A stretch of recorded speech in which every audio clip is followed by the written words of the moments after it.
Hello everyone, it's Raza Von Werder from the University of Mother God Church, talking about my book, Theater of Justice. It's about my ministry to Purgatory, my favorite ministry, and why I feel their love. We exchange love. It's all about love. I give them God's love. They come to me wanting help, needing help, and I give them the help, and I receive their love. Okay, so I'm on the chapter of Rudolph Nureyev, the great, wonderful ballet dancer from Russia. Raza saw two gay men making love in her dream. I just recently, never mind, not having any idea who they were. Oh.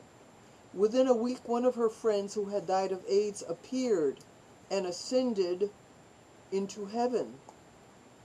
Yes. So that was my friend Roger.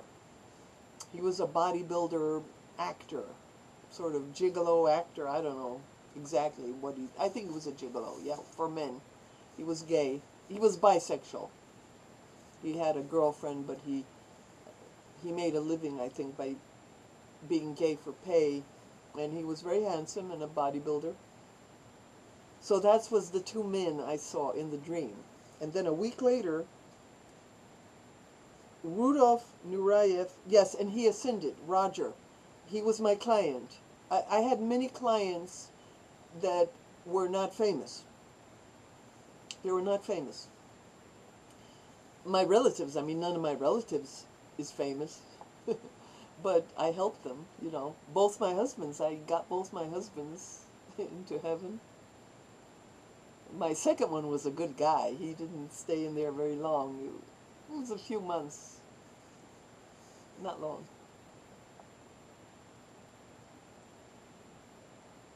A week later, Rudolph Nureyev appeared and also ascended. Raza learned something by this experience, as she learns from each case she deals with. She learned that souls sometimes are cleansed in a similar purgatory for similar sins. Now, I don't know. I'm not saying gayness is a sin. No, no. Maybe then I didn't know. I was brainwashed. You know, I was brainwashed by the church too. I was screwed up, messed up, really, really. So at one time I thought gayness, being homo, was a sin. Because they told me it was a million times, but of course I know now that it isn't.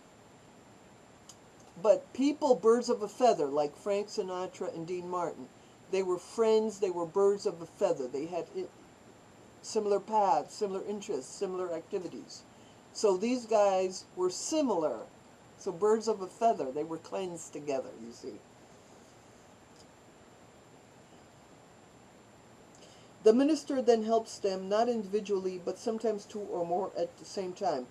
Her relationship with each soul she helped have as much variety as the relationships we have on earth. Some are intense love, some are casual, and with these two men there was no intense love. But there is always divine joy and joy with each of these scenarios. It is important to know that no matter how faulty Raza may be in her earthly personality in terms of judgment and prejudice, once a soul in purgatory appears to her, she has absolutely no judgment. That's, of course, me. I'm talking about me. Only positive, wonderful feelings about the soul. The soul has been forgiven no matter how bad its actions were, and the soul is holy because it's fellowship with God. Once forgiven, we are in the kingdom of God, and we deserve love and respect. And that's important to remember. Souls in purgatory are not in hell. They are in the kingdom of God. Purgatory is part of the kingdom of God. This is for Protestants, because you believe that souls go either to hell or to heaven. Bang, just like that. They either go to hell, which is outside the kingdom of God, or they go into the kingdom of God. But the kingdom of God has cleansing before they can ascend into the beatific vision. They cannot see God face to face until their souls are cleansed of the effects of sin. Okay. But they are forgiven the guilt. The guilt of their sins is forgiven. They have repented. And they are in the kingdom of God, but they are not yet in the joy, the bliss, and the ecstasy, but they will be as soon as they're cleansed. So it's something to be happy about, that they have been forgiven. George C. Scott.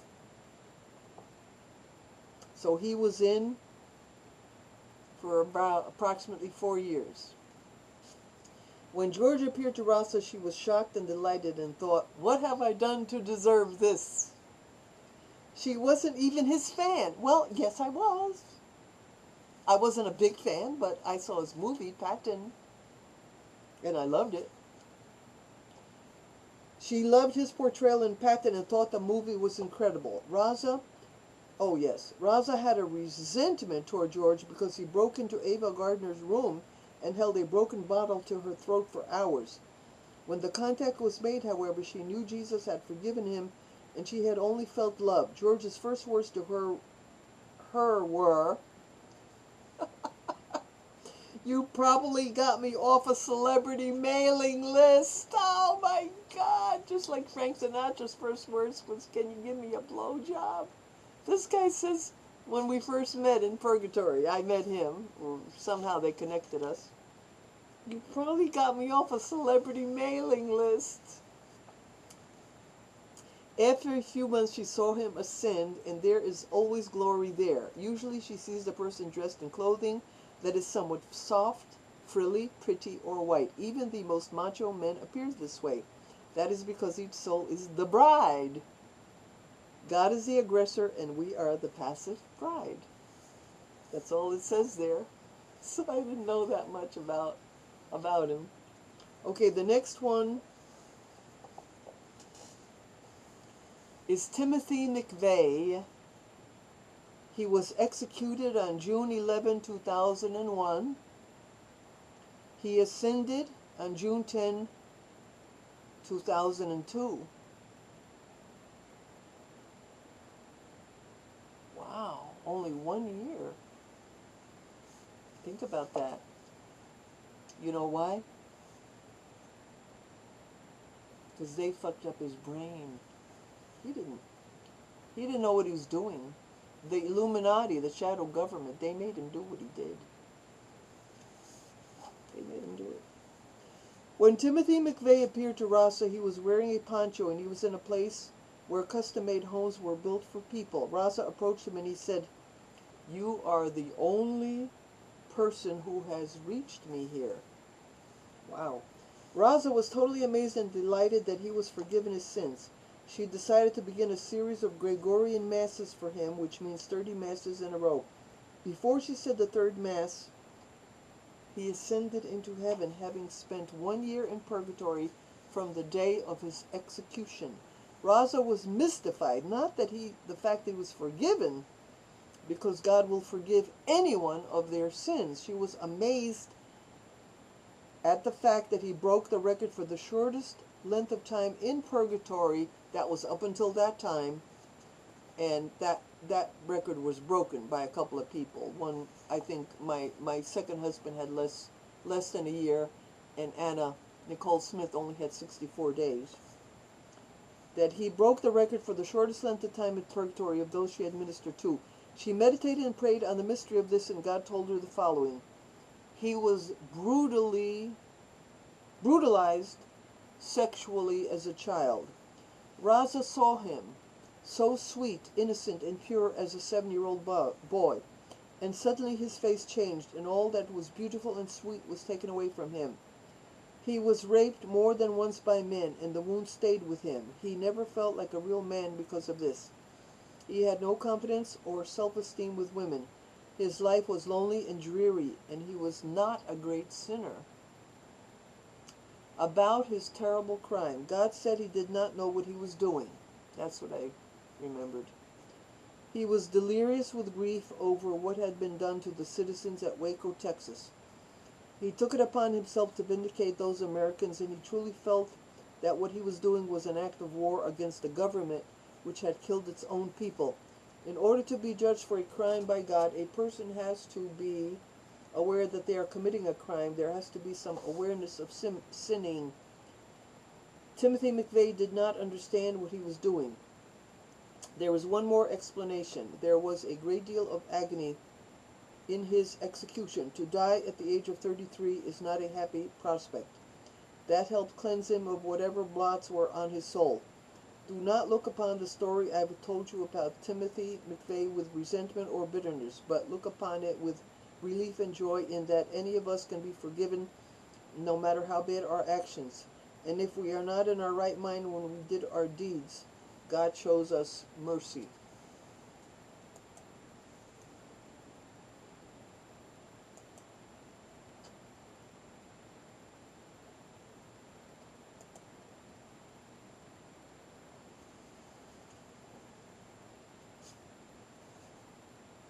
Alright, so that's Timothy McVeigh. Okay, we'll get to the next part to be continued.